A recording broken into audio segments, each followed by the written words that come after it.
대구시가 박정희 전 대통령 기념사업과 동상 건립을 위한 추진위원회를 구성하고도 위원 명단과 회의록을 공개하지 않아 비판을 받고 있습니다. 베트남 리왕조의 후손 마을이 있는 봉화 창평리에 K-베트남밸리 조성 사업이 추진되고 있습니다.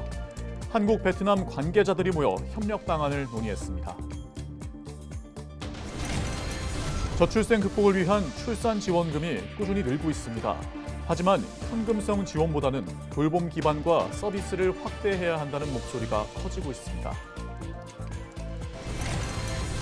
경상북도와 경북교육청 10개 기초지자체가 교육발전특구 시범사업 2차 지정 신청을 위한 업무 협약을 체결했습니다.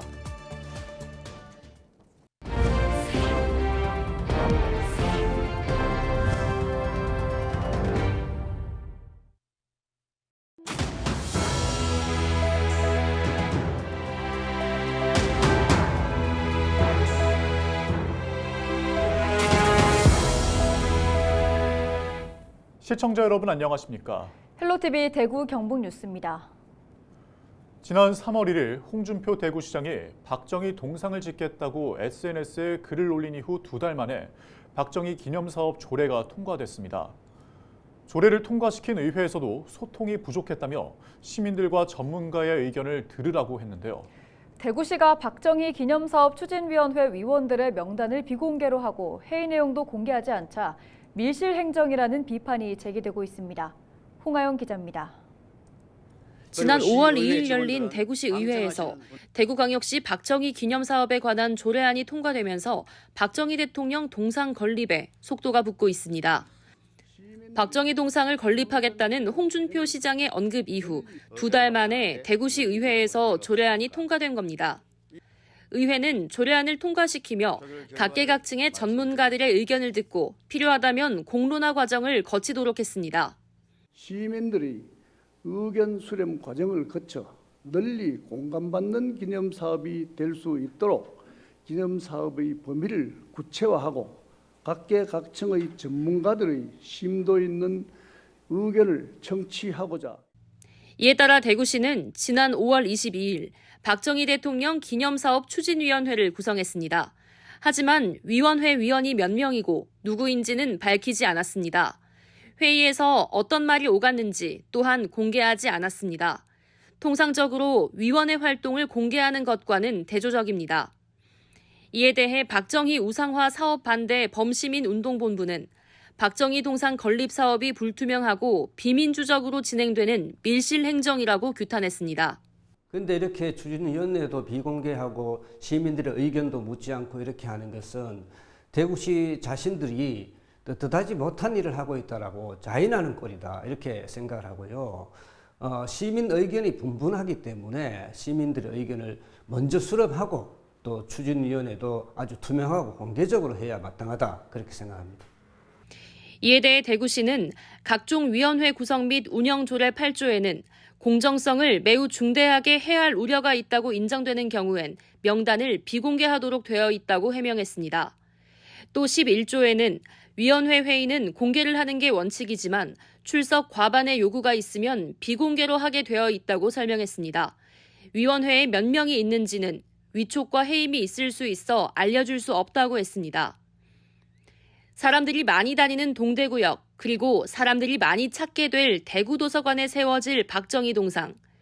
제작작가 선정은 올해 끝나고 이르면 내년 가을쯤 박정희 동상을 볼 수 있게 됩니다. 과정은 비밀리에 진행되고 시민들은 통보만 받고 있다는 지적에도 대구시는 계획대로 추진한다는 방침입니다. 헬로티비 뉴스 홍하영입니다. 중국에서 독립한 베트남 최초의 통일조인 리왕조는 베트남 국민에게 정체성과 자긍심을 고취하는 자랑스러운 역사입니다. 봉화군 봉성면 창평리는 국내에서 유일하게 리왕조의 유적지가 남아있는 곳으로 베트남 문화관광지인 K-베트남밸리 조성 사업이 추진되고 있습니다. 이곳에 양국과 지자체를 대표하는 주요 관계자들이 모두 모였습니다. 현장에서 어떤 말들이 오갔는지 서희동 기자가 담아왔습니다.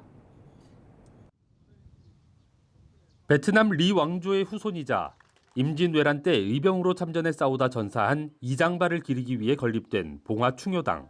이 일대에 오는 2027년까지 리태조 동상 등 역사적 시설과 숙박시설을 비롯해 주변 저수지를 활용한 관광자원 개발 등이 계획돼 있습니다. 지난 13일 지역 관광 활성화를 위해 경북을 찾은 유인촌 문체부 장관이 이곳을 방문하며 기대감이 더욱 높아졌습니다. 유 장관은 문체부가 진행 중인 연구 용역을 마친 후 K-베트남밸리 조성을 적극적으로 지원하겠다고 말했습니다. 특히나 지금은 이제 다문화 가정도 많고 특히 우리나라에 와 있는 베트남 분들도 굉장히 많기 때문에 그런 어떤 다문화에 대한 어떤 그 이정표 또는 상징 뭐 이런 마을로 자리매김할 수 있도록 잘 이제 돕도록 해야죠. 함께 현장을 방문한 부호 주한 베트남 대사는 양국의 관계를 미래로 잇는 뜻깊은 사업이라며 양 정부 차원에서 함께 추진하도록 힘쓰겠다고 말했습니다. 이미 적극적인 지원을 약속한 이철우 경북도지사는 이곳이 지역 발전을 위한 중요한 산업 자원이 되리라는 기대감을 보였습니다. 우리나라 대통령께서도 베트남 가서도 베트남 밸리 만드는 것에 이미 말씀하셨기 때문에 베트남에서도 기대가 큽니다. 우리 경상북도뿐만 아니라 대한민국에 대한 좋은 인상을 갖도록 하는데 이 베트남 마을이 큰 역할을 하리라 기대합니다. 지금까지의 역사를 흥미로운 영화나 드라마 등으로 제작해 국내외로 전달하면 관광 활성화뿐만 아니라 지역 문화와 특산물 수출로 이어질 거라는 목소리도 나왔습니다. 무엇보다 사업 관련 주요 인사가 모두 모인 것이 큰 의미를 갖는 만큼 봉화군은 앞으로의 사업 추진에 박차를 가하겠다는 의지를 보였습니다. 우리 경북 봉화만의 사업을 넘어서 한국과 베트남의 새로운 100년을 위한 교류 거점이 될 수 있어야 합니다. 우리 정부와 베트남 정부의 적극적인 관심과 지원을 요청해 사업이 성공적으로 추진될 수 있도록 최선을 다할 계획입니다. 한국과 베트남 교류의 새로운 장이자 문화 콘텐츠를 통한 지방 소멸 위기 극복, 다문화 사회로 나아가는 미래 사회 공존의 의미까지 담고 있는 봉화 K-베트남밸리 조성 사업. 적극적인 지원에 힘입어 사람들을 불러 모을 매력적인 장소로 조성하는 가장 중요한 과제가 남았습니다. 헬로티비 뉴스 서유동입니다. 정부가 국가 비상사태까지 선언하면서 저출생 문제 해결에 사활을 걸고 있습니다. 경북도 내 각 시군에서도 해마다 출산지원금을 늘리며 저출생 극복에 힘을 쏟고 있는데요. 전문가들은 현금성 지원보다는 돌봄 기반과 서비스를 확대해야 한다고 지적합니다. 이하영 기자가 보도합니다. 지난해 경상북도의 합계 출산율은 0.86명, 2015년 1.46명 이후 해마다 감소하고 있습니다. 출산 지원금을 늘려도 합계 출산율은 감소했습니다. 경상북도가 분석한 자료를 보면 지난 10년간 문경시 등 23개 시군의 출산 지원금은 증가했으나 합계 출산율은 증가하지 않고 오히려 감소 추세를 이어갔습니다. 포항시 등은 출산 지원금과 합계 출산율이 반비례 관계를 나타내기도 했습니다. 첫째 아이 기준으로 봉화군이 700만 원을 지급하고 있지만 합계 출산율은 0.92로 10위에 머물렀고 580만 원을 지급하고 있는 청송군은 합계 출산율 1.34로 2위를 기록하는 등 출산 지원금과 합계 출산율 간에 의미 있는 상관관계는 없었습니다. 전문가들은 동일한 예산액 지출일 경우 출산 장려금 지급보다 돌봄센터나 공동 육아 나눔터, 키즈카페 등 지역 인프라와 서비스의 확대가 출산율을 높이는 데 더 도움이 된다고 말합니다. 돌봄센터라든지 어린이회관 설립이라든지 인프라를 확대를 하는 거는 인프라 수혜 후에 좀 지자체 입장에서 보면 전출에 대한 우려가 상대적으로 덜한 정책이잖아요. 그러면서 지역의 인프라 구축에도 도움이 될 수 있으니까 그 중앙정부 차원의 그런 장기적이고 좀 단일성 있는 현금 지원 정책과 함께 좀 지자체 특색에 맞는 돌봄 서비스라든지 인프라 정책을 실시할 필요가 있다. 저출생과의 전쟁에 나선 경상북도는 이 같은 분석 결과를 토대로 현금성 지급보다 돌봄과 주거 등 저출생 전주기에 필요한 기반과 서비스를 구축해 저출생 극복의 모범 모델을 만들고 전국으로 확산시킨다는 계획입니다. 헬로티비 뉴스 이하영입니다.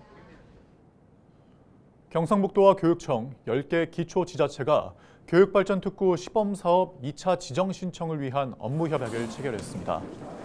교육발전특구는 지자체와 교육청, 대학, 기업, 공공기관 등이 협력해 지역 교육 혁신과 지역 인재 양성에서 정주까지 종합적으로 지원하는 특구로 국가 균형 발전을 위해 교육부가 추진하는 사업입니다. 올해 2월까지 진행된 1차 공모를 통해 경북에서는 안동과 예천 등 6곳이 선도 지역으로 7곳과 봉화 등 2곳이 관리 지역으로 선정됐습니다. 2차 공모 기간은 이달 말까지며 7월 말 최종 선정 결과가 발표됩니다. 시범 지역으로 지정되면 특구당 3년간 100억 원의 교육부 특별교부금과 지역별 맞춤형 특례를 지원받게 됩니다. 경북교육청은 2차 공모를 통해 더 많은 시군이 지정될 수 있도록 설명회와 지역별 컨설팅 등을 추진하고 지자체와의 행정적 협력을 강화할 계획입니다. 케이블 TV가 지역 채널을 통해 중소벤처 기업을 위한 다양한 지원 정책을 알립니다. 한국 케이블 TV 방송협회와 중소벤처기업진흥공단은 14일 협약을 맺고 기업들을 위한 정책을 홍보하는 데 협력하기로 했습니다. 두 기관은 정책 홍보 콘텐츠 제작뿐만 아니라 기업 홍보 인력 양성을 위한 교육 활동이나 홍보 채널 발굴에도 힘을 모읍니다. 저희 기관에 대해서 충분히 인지하고 활용을 못하고 있는 그런 상황도 많이 있습니다. 아마 이번에 케이블 TV가 그런 역할들을 많이 해주시면은 중소벤처기업의 큰 발전에도 도움이 되고 또 나아가서는 대한민국 국가 경제에 크게 기여하는 그런 역할을 하리라고 저는 보고 있습니다. 이번 협약식은 정부가 지역 중소벤처기업을 해서 추진하고 있는 다양한 지원책들이 있는데 이런 정보에서 소외된 그 사람들이 없도록 그런 혜택을 놓친 일이 없도록 우리 케이블 TV 지역 매체가 보다 다양한 보도나 프로그램을 통해서 적극 지원한다 이런 의미가 있습니다.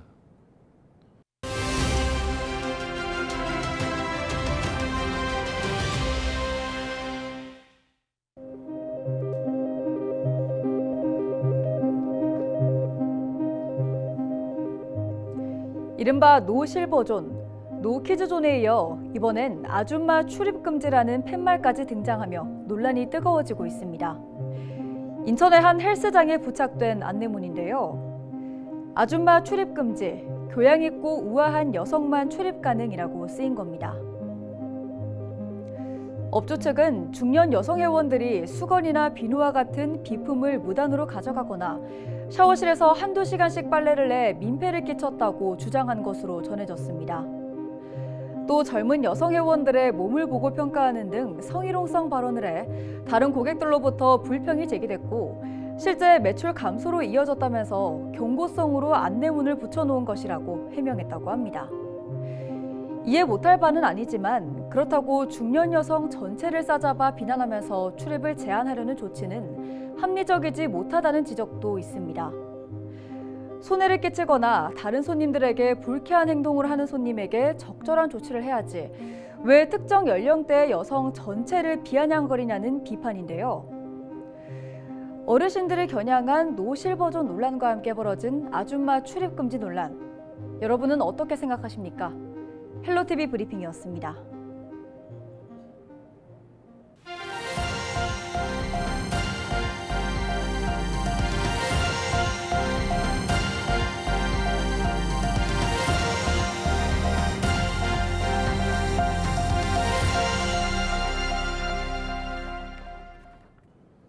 문경시의 새로운 관광 명소로 주목받는 영강 보행교가 15일에 개통됩니다.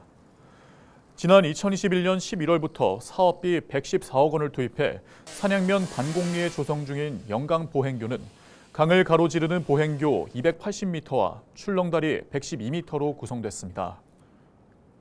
문경시는 출렁다리와 야간 경관 조명 등이 설치된 영강 보행교가 많은 관광객이 찾는 지역의 대표 이색 관광지가 될 것으로 기대하고 있습니다.